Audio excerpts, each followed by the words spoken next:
Bueno, siempre es un gusto estar acompañadas de profesionales que sabemos que nos ayudan. Por eso Grace Pomaya, ella es psicóloga y además fundadora del Centro Psicológico En Terapia. Con ella vamos a hablar sobre la importancia de la inclusión educativa en las aulas. Bienvenida, Grace. Muchísimas gracias, mi Frida, por la invitación y sobre todo muy contenta de poder brindar este espacio a los padres, a los colegios también, que puedan tener más luces de este tema tan importante, ¿no? Así es. Cuando hablamos de inclusión, ¿a qué nos estamos refiriendo?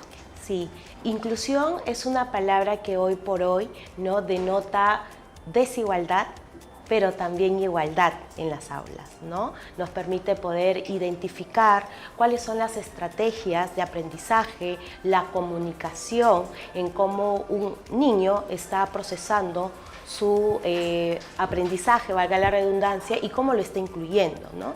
Entonces ahí es donde ingresan, ¿no?, los profesionales, en este caso los maestros, para que ellos puedan observar esto e incluir dentro de las aulas este proceso y el estudiante pueda tener mejoras, un rendimiento en el aula. ¿Qué es lo que buscamos con nuestros niños? Por ejemplo, cuando decimos que son niños, porque ahora ya no se dice niños inclusivos, ¿no?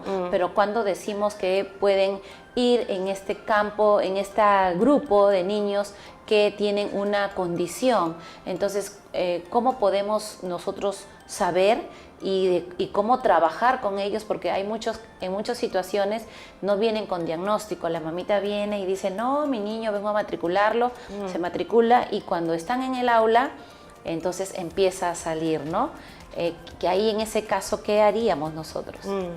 Aquí lo que yo recomiendo es primero, hacer lo que es una etapa prediagnóstica en las aulas.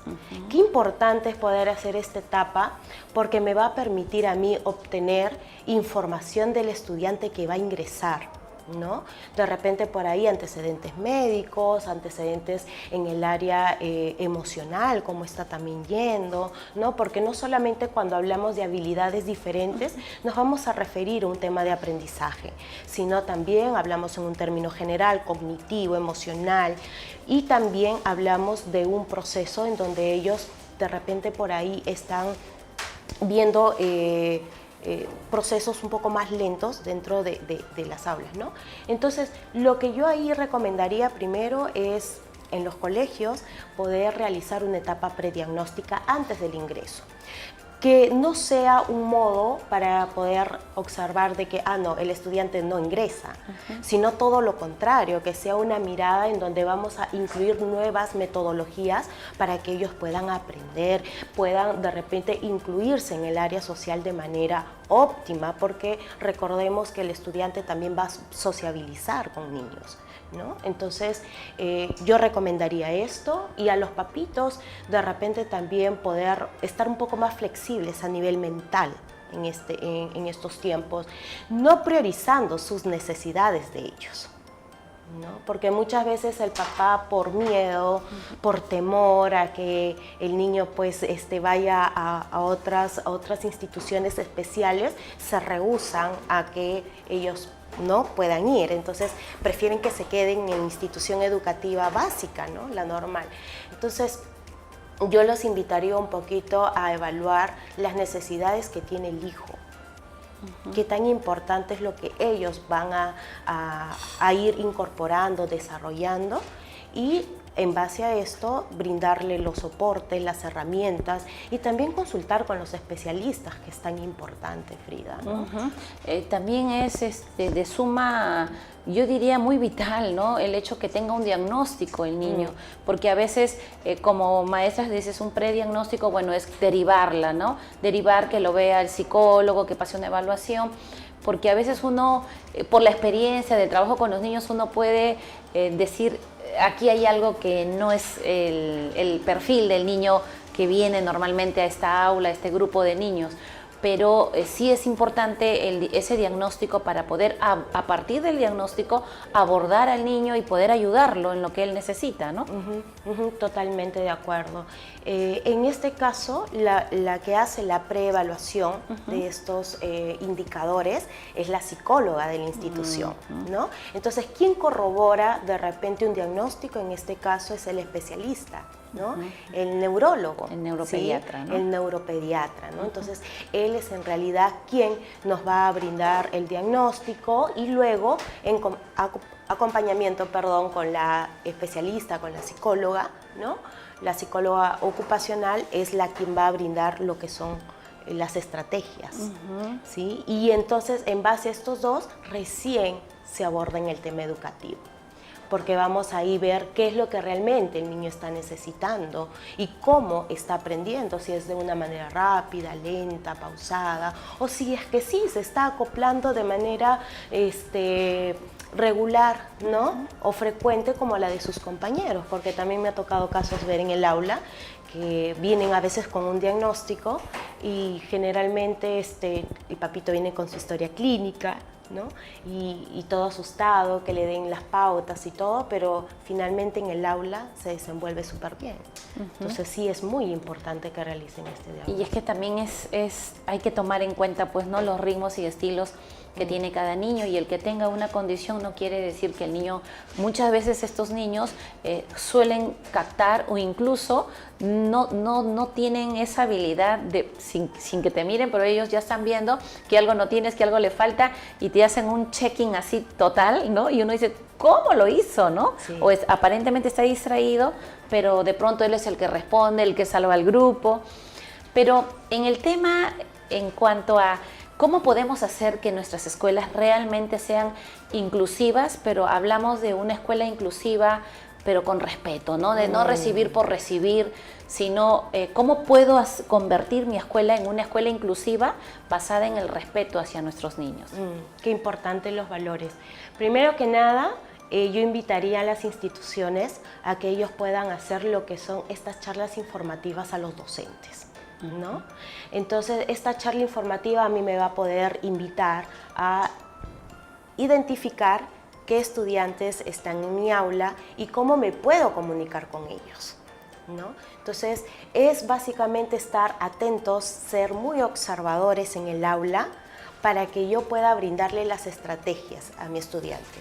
Si yo me mantengo bajo un aprendizaje muy horizontal, entonces lo más probable, o en este caso para que me puedan entender el tradicional, ¿no? Entonces lo más probable es que mi estudiante no tenga esa confianza en poderme transmitir lo que está sintiendo o cuáles son las dificultades que no solamente tienen en el aula, sino también fuera, que es en casa, ¿no? Entonces yo invitaría primero a las escuelas a realizar lo que son estas charlas informativas a los docentes para que ellos puedan tener herramientas. Una vez que ya se haya realizado estas charlas, dentro de un plan de tutoría, realizar las normas de convivencia, ¿no? Que estén basadas en los valores, en los límites, en las formas de comunicarse, y estoy muy segura que en base a esto, con la escucha activa, de yo ser maestro hacia mi estudiante, voy a poderle brindar esta educación inclusiva. Entonces, ¿qué tan importante es que el maestro esté atento, capacitado para poder abordar estas problemáticas dentro del aula? Sí, que es vital, ¿no?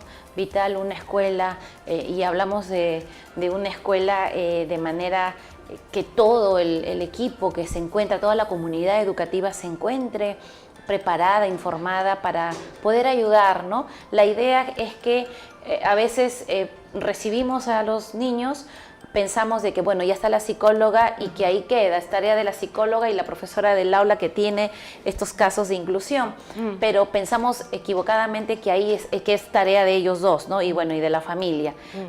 Sin embargo, vemos que no queda ahí, ¿no? Y tampoco es, en todo caso, de que el niño se tiene que adaptar a nuestra escuela, ¿no? ¿Cómo sería en ese caso? Porque generalmente la mayoría lo que buscamos es que el niño se adapte, que el niño se acostumbre. Y la tarea de todos, de la comunidad educativa.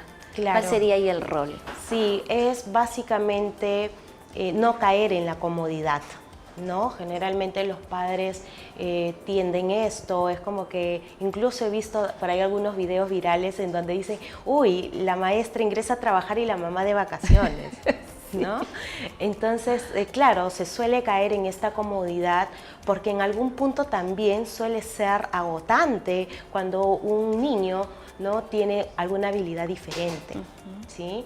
Eso es entendible, pero también no irnos a los extremos, sino también priorizar que también yo como formadora principal, ¿no?, tengo que colocar mi responsabilidad y soy la base principal en ayudar a mi hijo o a mi hija. Y muchas veces caemos los padres en eso de la educación es primordial, exacto, pero también es primordial sus apoyos que necesitan, sus terapias, y entonces si tiene que ir a terapia y no ir a la escuela, es mejor que vaya a la terapia y luego va a la escuela. Y también con esto el tiempo que debe permanecer, la permanencia que debe tener el niño en una jornada, en una mañana. Veo muchos casos de padres que quieren que ingresen de 8 hasta las 2 de la tarde. Pobre niño, a las 11 ya no da más, ¿no? Sí. Entonces, ¿qué es recomendable ahí? Yo creo que nosotros como padres asumir esta responsabilidad tan grande, ¿no? O sea, nos hemos convertido en esta especie de figura, ¿no?, que ellos van a tener este soporte. Un poco me hacías recordar, Miss Frida, este video de Thomas Edison, ¿no? En donde a él, o sea, muy chiquitito, le envían una carta a la mamá indicando de que no podían con él en el aula, ¿no? Y que la mamá se haga cargo. Pero la mamita, en este caso, pues generó este rol tan importante de ser educadora, de ser maestra. Entonces, un poquito, en base a este ejemplo, yo los invitaría a los padres de familia, ¿no? Ser esta especie de educadores. Esa mamá. ¿Sí? Esa mamá forma. La primera escuela es la casa y la mejor maestra que pueden tener nuestros niños son las mamás, pues no, definitivamente. Sí. Quiero agradecerte por tus orientaciones, segundillos para que te puedas despedir. Nada, muchísimas gracias, Miss Frida, por la invitación. Espero de que con la información que el día de hoy tengan, pues puedan tomar conciencia, ¿no? Y si en todo caso, invitarlos también a que puedan visitarme, ¿no? Y también o algún especialista dentro de su centro educativo. Muchísimas gracias. Ay, muchas gracias también. Y ahora la doctora Esther Álvarez Bolaños nos viene con la cápsula Diversidad, Inclusión en el Aula. En el ámbito educativo, hablar de diversidad e inclusión es referirse a cosas distintas. La diversidad es una condición natural. Todos los seres humanos somos diferentes. Nuestras niñas, niños y jóvenes también lo son. La inclusión más bien hace referencia a ese derecho, a esa igualdad de oportunidades para aprender. Y en las aulas, esta inclusión debe promoverse. Todos nuestros estudiantes obedecen a una condición distinta, desde lo funcional hasta lo socioeconómico y cultural, pero también los estilos y ritmos de aprendizaje de nuestros estudiantes son diversos. Es nuestra responsabilidad como docentes promover, respetar ese derecho de inclusión que haga posible que todas y todos nuestros estudiantes aprendan. Maestro, maestra, te invitaría a preguntarte si tu aula es un aula inclusiva. Creer que se puede es hacer que suceda. Hasta la próxima.